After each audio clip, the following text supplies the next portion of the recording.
बिस्मिल्लाहिर्रहमानिर्रहीम। नाज़रीन, आप इस बात को तस्लीम करें या ना करें, लेकिन यह हकीकत है कि मीडिया के ऊपर ये क्या सराहियाँ चल रही हैं कि पंजाब हुकूमत अपने खात्मे के करीब है। एक वीडियो भी बीबी मरियम की वायरल हो रही थी, जिसमें वो बता रही थी कि मेरी जो हुकूमत है वो खात्मे के करीब है, लेकिन उसकी तरदीद की गई है कि उसे सियाको सबाक से हट कर पेश किया गया है। बहरहाल इन क्या सराहियों को तक़वियत बख्शी मोहसिन बेग साहब के इंटरव्यू ने।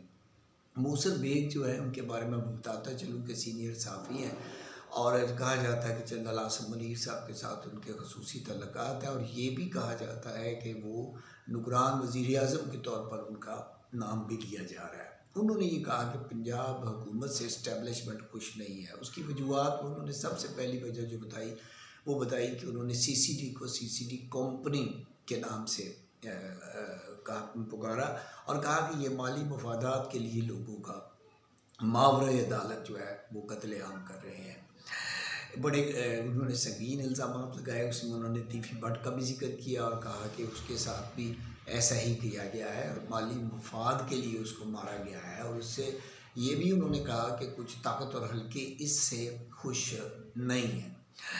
दूसरा ये भी उन्होंने कहा कि आप देखिएगा कि ये लोग जो ये कर रहे हैं इनके साथ क्या होगा। दूसरी बात उन्होंने जो बताई वो तहरीक लब्बैक के ख़िलाफ़ जो ऑपरेशन हुआ है उसके बारे में उन्होंने कहा कि इस्टेब्लिशमेंट चाहती थी इस मामले को बैठ के हल किया जाए, लेकिन उनको इस तरह से तशद्दुद करके मारा गया। इस वजह से भी इस्टेब्लिशमेंट जो है वो खुश नहीं है। फिर उसके बाद हमने देखा कि मामलात आगे चले और बीबी मरियम जो है वो अपने जाती उम्र में मुक़य्यद हो गई और ये ख़बर आने लगी कि उनकी जान को ख़तरा है, TLP से उनको थ्रेट मिल रहे हैं। फिर हमने ये भी देखा कि बरतानिया से सिक्योरिटी गार्ड भी मंगवा लिए गए, ये भी ख़बरें मीडिया पर चल रही थी।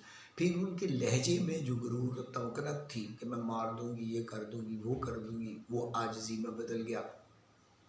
फिर इसके बाद देखा कि दो वज़रा जो है सीनियर वज़रा, जिसमें माशाअल्लाह भट्ट साहब हैं और एक दूसरे वज़ीर राना इकबाल साहब, उन्होंने जो हलफ उठाया है, हलफ बर्दारी की तकरीब में भी बीबी मरियम मौजूद नहीं थी। फिर एक सीनियर एडवाइज़र जो है उनको कबीना में लिया गया है, उसमें भी वो मौजूद नहीं थी।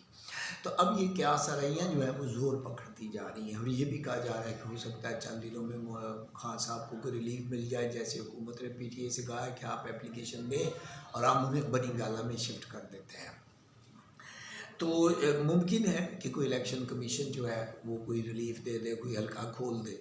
और ये भी मीडिया पे सुनने में आ रहा है कि अगर बीबी मरियम को हटाया जाता और उनकी जगह कोई नून लीग में से किसी को ले लिया जाता है, किसी वर्कर को, तो इससे पार्टी में जान पड़ जाएगी और नून लीग इससे भी खुश होगी। बहरहाल मुख्तलिफ बातें हैं जो कि मीडिया पे आ रही हैं, मगर इनमें कहीं ना कहीं कुछ ना कुछ हकीकत ज़रूर है। अपना ख्याल रखिए।